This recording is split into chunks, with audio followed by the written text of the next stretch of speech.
দেশের শীর্ষস্থানীয় শিল্পগ্রুপ প্রাণ আরএফএল-এর সৌজন্যে খুলনা বিশ্ববিদ্যালয়ের 10 শিক্ষার্থীকে বৃত্তি দেওয়া হয়েছে। রোববার দুপুর 1:30টায় বিশ্ববিদ্যালয়ের সাংবাদিক লিয়াকত আলী মিলনায়তনে এক অনুষ্ঠানে তাদের বৃত্তি দেওয়া হয়।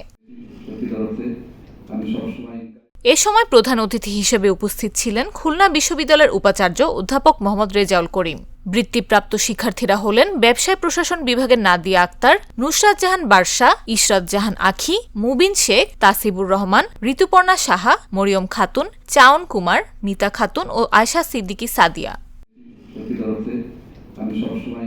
এ সময় প্রাণ আরএফএল-কে ধন্যবাদ জানিয়ে উপাচার্য অধ্যাপক রেজাউল করিম বলেন, প্রাণ আরএফএল শুধু দেশেই না, অন্যান্য দেশের বাজারও নিজেদের যোগ্যতায় দখল করেছে। পরিশ্রম করলে সফলতা আসবেই। বৃত্তি পাওয়া শিক্ষার্থীদের জন্য শুভকামনা রইল।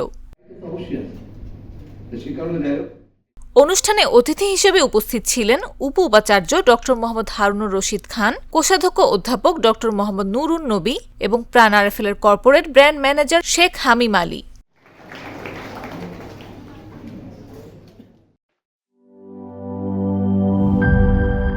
বান্ডেল থাকলে প্রতি সেনমানিতে টাকা বাঁচবে। বিকাশ সেনমানি বান্ডেল কিনে জিতুন প্রতি লেনদেনে।